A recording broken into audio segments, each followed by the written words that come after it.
बिस्मिल्लाहिर्रहमानिर्रहीम। अस्सलाम वालेकुम। मैं उम्मीद करता हूँ कि आप लोग खैरियत आफियत के साथ होंगे। अल्लाह ताला हम सबको अपने हिफ्ज़-ओ-ईमान में रखे। आज हम लोग 9th क्लास केमिस्ट्री के लेक्चर नंबर 6 को डिस्कस करने जा रहे हैं और हमारा जो आज का टॉपिक है वो है एलिमेंट्स, कंपाउंड एंड मिक्सचर। आज हम लोग काफ़ी अहम टॉपिक को डिस्कस करेंगे यहाँ पर, जो बोर्ड के लिहाज से बहुत अहम है।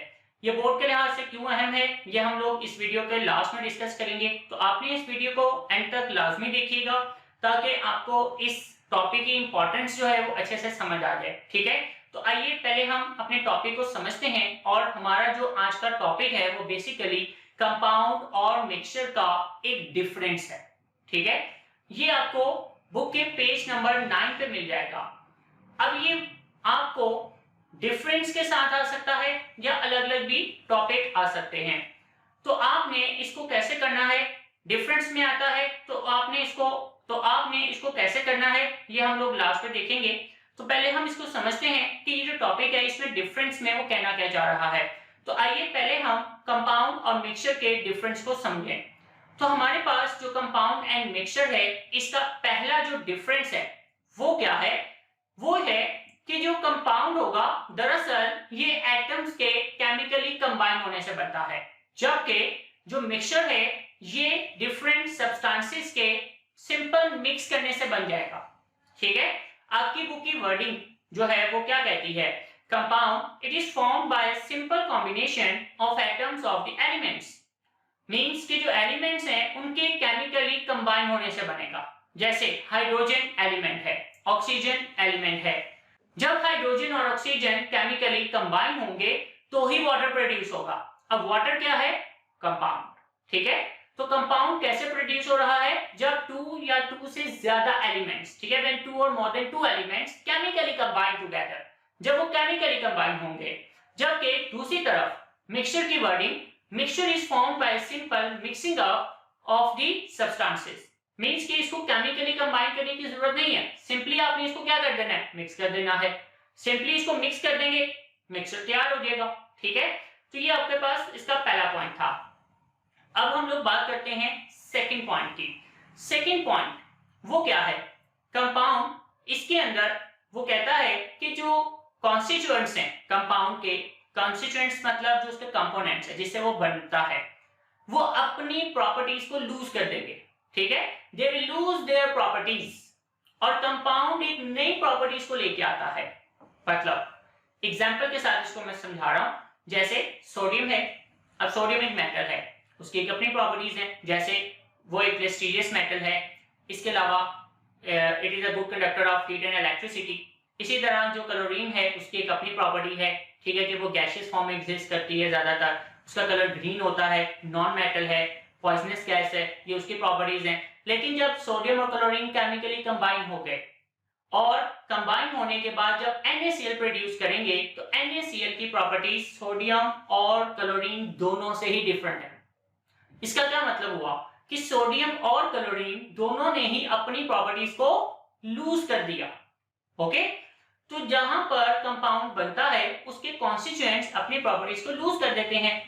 अब आपकी बुक की वर्डिंग क्या कह रही है, the constituents lose their identity and form a new substance having entirely different properties from them। दूसरी तरफ अगर हम बात करें जो मिक्सचर होगा, mixture shows the properties of the constituents. जो मिक्सचर है वो दरअसल उसी कॉन्स्टिट्यूएंट्स की प्रॉपर्टीज को शो करेगा। जैसे फॉर एग्जांपल आप वाटर और सॉल्ट को मिक्स कर दें, ठीक है, when you dissolve salt in water, तो आपके पास एक मिक्सचर बन गया।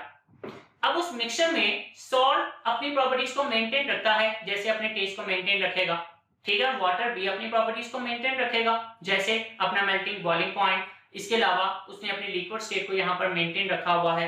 तो इस लिहाज से अगर देखा जाए तो मिक्सचर के कॉन्स्टिट्यूएंट्स जो हैं उन्होंने अपनी प्रॉपर्टीज को लूज नहीं किया। तो ये हमारा सेकंड पॉइंट था। अब थर्ड पॉइंट में वो कहता है कि जो कंपाउंड है उसको हम केमिकल फॉर्मूला से रिप्रेजेंट कर सकते हैं। ओके, जबकि मिक्सचर जो है उसे हम किसी फॉर्मूले से रिप्रेजेंट नहीं कर सकते। जैसे अब अपनी स्क्रीन पर देख पा रहे होंगे कि आपको हाइड्रोक्लोरिक एसिड नजर आ रहा है।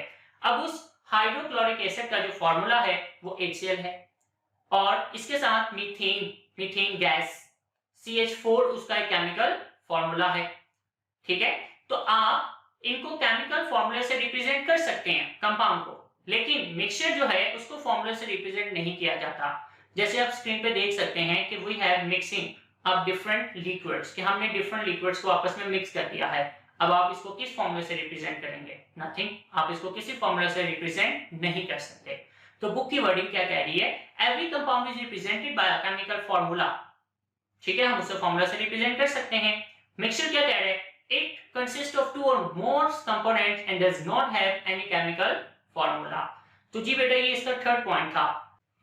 अब हम चलते हैं इसके नेक्स्ट फोर्थ पॉइंट की तरफ। जो फोर्थ पॉइंट है वो कहता है कि जो कंपाउंड्स होते हैं इसमें एलिमेंट्स जो होंगे इन्हें फिक्स्ड रेशियो बाय मास के हिसाब से मिलना होगा। ठीक है, इन्हें केमिकली कंबाइन होना होता है in a fixed composition by mass. ये बात हम अपने प्रीवियस लेक्चर्स में भी पढ़ चुके हुए हैं। जिन स्टूडेंट्स के वो लेक्चर्स मिस हो चुके हैं वो इस चैनल की प्लेलिस्ट पे जाकर वहां से इन लेक्चर्स को दोबारा से सुन सकते हैं। ठीक है, और इस चैनल को आप सब्सक्राइब भी कर दीजिएगा और इसके साथ बेल आइकन को भी प्रेस कर दीजिएगा ताकि आपको नए आने वाले लेक्चर्स की नोटिफिकेशन भी मिल जाए। अब वो आपको इस पॉइंट में वो कह रहा है कि जो एलिमेंट्स हैं उन्हें एक फिक्स रेशो से मिलना होगा। जैसे कि वाटर है, तो वाटर जो है उसके अंदर हमें हाइड्रोजन और ऑक्सीजन जो है उसको 1:8 के हिसाब से मिलाना होगा, तो ही वाटर प्रोड्यूस होगा। अगर हम ये कंपोजिशन, ये रेशो मेंटेन नहीं रखेंगे तो हमारे पास वाटर प्रोड्यूस नहीं होगा। जबकि मिक्सचर के अंदर जो कंपोनेंट्स हैं उनको किसी भी फिक्स कंपोजिशन में मिलाने की जरूरत नहीं है। ठीक है, अगर हम एग्जांपल ले लें सॉल्ट मिक्सचर की, सॉल्ट सॉल्यूशन की, तो हमारे पास एक सॉल्ट मिक्सचर को बनाने के लिए अगर मैं हाफ ग्लास वाटर ले लेता हूं, उसमें 1 स्पून सॉल्ट ऐड कर दूं तो वो मिक्सचर तैयार हो जाएगा। इसी तरह अगर मैं हाफ ग्लास के बजाय 1 ग्लास ले लेता हूं पूरा, तो भी मेरे पास जो है वो मिक्सचर तैयार हो जाता है।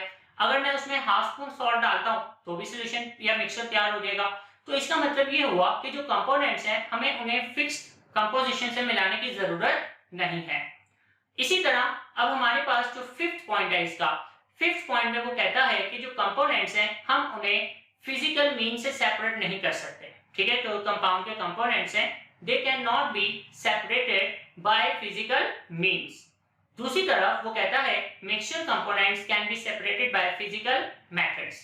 ये भी हम मिक्सचर के टॉपिक में पढ़ चुके हैं कि वो कौन से फिजिकल मेथड्स हैं जिनके जरिए हम मिक्सचर को सेपरेट कर सकते हैं।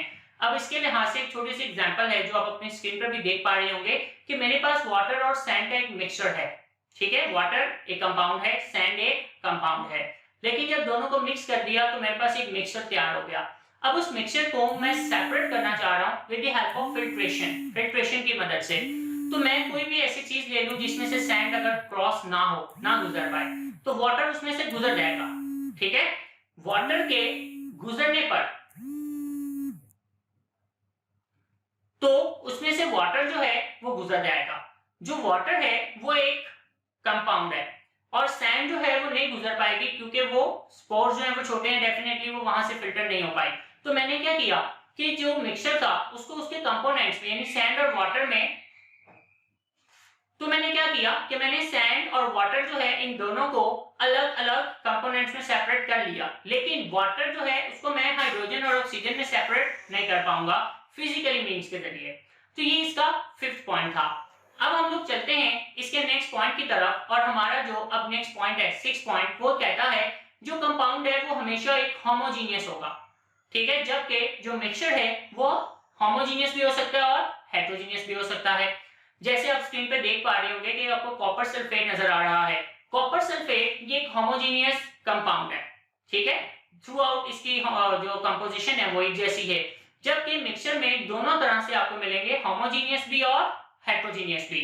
जैसे आप डायग्राम में देख सकते हैं, जो आपको टी नजर आ रही है, चाय का कप, उसमें जो टी है वो एक होमोजीनियस मिक्सचर है आपके पास, जबकि उसके साथ आपको जो चॉक सॉल्यूशन नजर आ रहा है वो एक हेटेरोजीनियस है क्योंकि आपको उसके कंपोनेंट्स क्लियरली नजर आ रहे होंगे। तो इसका मतलब क्या हुआ कि जो कंपाउंड होता है वो होमोजीनियस होता है, जबकि मिक्सचर होमोजीनियस और हेटेरोजीनियस दोनों होते हैं। ये इसका 6 पॉइंट था। अब हम चलते हैं इसके 7 पॉइंट की तरफ। 7th और लास्ट पॉइंट वो कहता है कि जो कंपाउंड है उसका एक fixed melting and boiling point होता है। ठीक है, compounds have a sharp and fixed melting points, जबकि मिक्सचर जो है उनका कोई शार्प मेल्टिंग या बॉइलिंग पॉइंट नहीं होता। Mixtures do not have a sharp and fixed melting points. जैसे फॉर एग्जांपल वाटर है, वाटर का एक खास बॉइलिंग पॉइंट है 100 डिग्री सेल्सियस, अल्कोहल है, अल्कोहल का एक खास बॉइलिंग पॉइंट है 78 डिग्री सेल्सियस। इसी तरह अगर मैं सॉल्ट की एग्जांपल लेता हूं, टेबल सॉल्ट, तो उसका 800 डिग्री सेल्सियस मेल्टिंग पॉइंट है, जबकि उसका बॉइलिंग पॉइंट 1413 डिग्री सेल्सियस इसका बॉइलिंग पॉइंट है। तो इनका एक खास मेल्टिंग एंड बॉइलिंग पॉइंट होता है, जबकि मिक्सचर जो है उसका एक खास मेल्टिंग एंड बॉइलिंग पॉइंट नहीं होगा, क्योंकि it is a mixing of different, because it is made up of by different substances. तो डेफिनेटली मिक्सचर का एक खास मेल्टिंग एंड बॉइलिंग पॉइंट नहीं होता।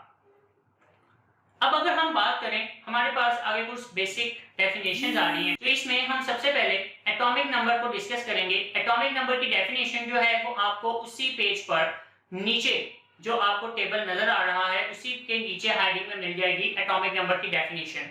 तो आइए हम इस डेफिनेशन को पहले समझते हैं कि ये डेफिनेशन क्या है। तो एटॉमिक नंबर, इसकी डेफिनेशन क्या है? The atomic number of an element is equal to the number of protons present in the nucleus of its atoms. Okay? यानी वो ये कह रहा है कि एक एटम के न्यूक्लियस में जितने नंबर ऑफ प्रोटॉन्स होंगे एक्चुअली वो उसका एटॉमिक नंबर कहलाएंगे। ये इसकी डेफिनेशन है। अब हम एटॉमिक नंबर को रिप्रेजेंट कैसे करते हैं? तो एटॉमिक नंबर जो है it is represented by Z alphabet. हम इसको Z अल्फाबेट से रिप्रेजेंट करेंगे, ठीक है? तो atomic number is represented by Z alphabet. तो कुछ एग्जांपल्स की मदद से इसको समझते हैं। तो हमारे पास सबसे पहले है हाइड्रोजन। हाइड्रोजन जो है डेफिनेटली उसमें एक ही प्रोटॉन आपको नजर आ रहा होगा। अब जो हाइड्रोजन में एक ही प्रोटॉन है न्यूक्लियस के अंदर, तो डेफिनेटली इसका जो एटॉमिक नंबर है वो क्या होगा? वो होगा 1, क्योंकि एटॉमिक नंबर की डेफिनेशन के मुताबिक दी atomic number of an element is equal to the number of protons present in its nucleus। तो हाइड्रोजन के पास चूंकि एक ही प्रोटॉन है तो इसलिए इसका एटॉमिक नंबर 1 होगा। अब सेकंड एग्जांपल की तरफ चलते हैं। जो सेकंड एग्जांपल है कार्बन की। कार्बन के न्यूक्लियस में हमें 6 जो है वो प्रोटॉन्स मिल जाएंगे। अब कार्बन के न्यूक्लियस में जो 6 प्रोटॉन्स प्रेजेंट है तो वही इसका एटॉमिक नंबर है, तो इसलिए कार्बन का जो एटॉमिक नंबर होगा वो 6 होगा। इसी तरह अगर हम ऑक्सीजन की बात करें तो ऑक्सीजन के न्यूक्लियस में हमें 8 प्रोटॉन्स मिल जाते हैं। तो 8 protons are present in the nucleus of oxygen. तो ऑक्सीजन का एटॉमिक नंबर क्या होगा? 8। ओके। इसी तरह अगर हम सोडियम की बात करते हैं तो सोडियम के न्यूक्लियस में आपको कितने प्रोटॉन्स नजर आ रहे हैं? 11। So the atomic number of sodium will be 11। Similarly in case of sulphur, तो सल्फर जो है वो अपने न्यूक्लियस में 16 प्रोटॉन रखता है, तो इस लिहाज से जो सल्फर का एटॉमिक नंबर है वो 16 होगा। तो जी बेटा, ये हमारे पास एटॉमिक नंबर की डेफिनेशन और उसके लिहाज से कुछ एग्जांपल्स थी। अब हम लोग आज की लास्ट डेफिनेशन को समझ रहे हैं और वो है मास नंबर।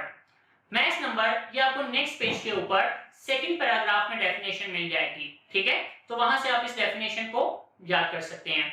अब मास नंबर जो है ये है क्या, इसकी डेफिनेशन क्या कहती है? Mass number it is a sum of the number of protons and neutrons present in the nucleus of an atom. यानी एक एटम के न्यूक्लियस में जो हमें प्रोटॉन्स और न्यूट्रॉन्स मिलेंगे उनको ऐड कर दिया जाए, उनको ऐड करने पर हमें मास नंबर मिल जाएगा।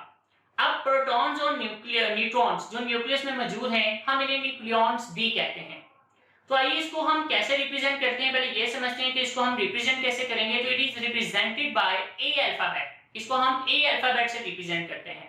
Atomic number represented by Z alphabet and mass number is represented by A alphabet. तो इसे कैलकुलेट करने के लिए हमने एक छोटा सा फार्मूला या इक्वेशन आप समझने बनाएंगे है कि एटॉमिक नंबर को अगर आप नंबर ऑफ न्यूट्रॉन्स ऐड कर दें, ठीक है, यानी z प्लस n, अगर आप z में n प्लस कर दें तो आपको क्या मिल जाएगा? Mass number.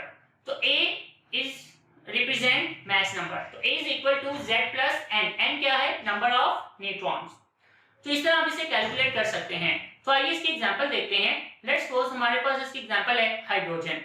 हाइड्रोजन जो है इसके न्यूक्लियस में एक ही प्रोटॉन है जबकि कोई न्यूट्रॉन नजर नहीं आ रहा, तो एटॉमिक नंबर इसका 1 होगा और न्यूट्रॉन 0। तो दोनों को ऐड करेंगे तो इसका मास नंबर क्या बनेगा? 1। तो हाइड्रोजन का मास नंबर भी 1 है और एटॉमिक नंबर भी 1 है। जबकि अगर हम कार्बन की बात करें तो जो कार्बन है, आपको कार्बन के न्यूक्लियस में 6 प्रोटॉन मिल जाते हैं जो इसका एटॉमिक नंबर है, और इसमें 6 न्यूट्रॉन्स भी मिल जाएंगे। तो जो न्यूट्रॉन्स और प्रोटॉन्स को ऐड करेंगे तो हमें क्या मिलेगा, मैस नंबर। तो जैसे इक्वेशन में पुट करते हैं, तो इक्वेशन में हमने z में 6 वैल्यू पुट कर दी, तो हमने इक्वेशन में एटॉमिक नंबर क्या है 6, जबकि 6 neutrons are present in its nucleus, तो 6 न्यूट्रॉन्स भी हमने वहां पे लिख दिए। जब दोनों को सम करेंगे, ऐड करेंगे, तो हमें क्या मिलेगा, मैस नंबर। तो it's mass number will be 12। तो इस तरह आप एक जो है वो डिफरेंट एलिमेंट्स के एटॉमिक नंबर और मैस नंबर जो है उन्हें फाइंड आउट कर सकते हैं। तो जी बच्चे, ये आज का हमारे टॉपिक थे। अब इस टॉपिक में जो सबसे इंपॉर्टेंट टॉपिक है वो आपका कंपाउंड एंड मिक्सचर का डिफरेंस है, जो बोर्ड में लॉन्ग के लिहाज से अक्सर आ चुका हुआ है। इसके अलावा ये आपको लाइन लगा के सेपरेट करना होगा, ठीक है, डिफरेंशिएट की फॉर्म में। अब ये आपको लैडा भी आ सकता है कि explain the characteristics of mixture, और इसके अलावा explain the characteristics of compound. ये बोर्ड में इस तरह से भी क्वेश्चंस आ चुके हुए हैं। शॉर्ट के अंदर भी ये आपको आ सकते हैं कि right any two difference between compound and mixture, तो आपने इस टेबल से 2 पॉइंट्स में डिफरेंस लिखना होगा। मैस नंबर, एटॉमिक नंबर, ये आपके शॉर्ट क्वेश्चंस हैं। और इसके अलावा यहाँ से एक बहुत अहम एग्जांपल है जो नीचे यूरेनियम की गिवन होगी, सेम पेज पर लास्ट पे आपको मिल जाएगी, इसको आपने प्रैक्टिस करना है, ये भी शॉर्ट में आ चुकी हुई है। मैं उम्मीद करता हूँ कि आपको आज के ये जो टॉपिक है वो अच्छे से समझ आ गया होगा। तो इस चैनल को सब्सक्राइब कर दीजिएगा और बेल आइकन को भी प्रेस कर दीजिएगा। मुझे इजाजत दें, अल्लाह हाफ़िज़।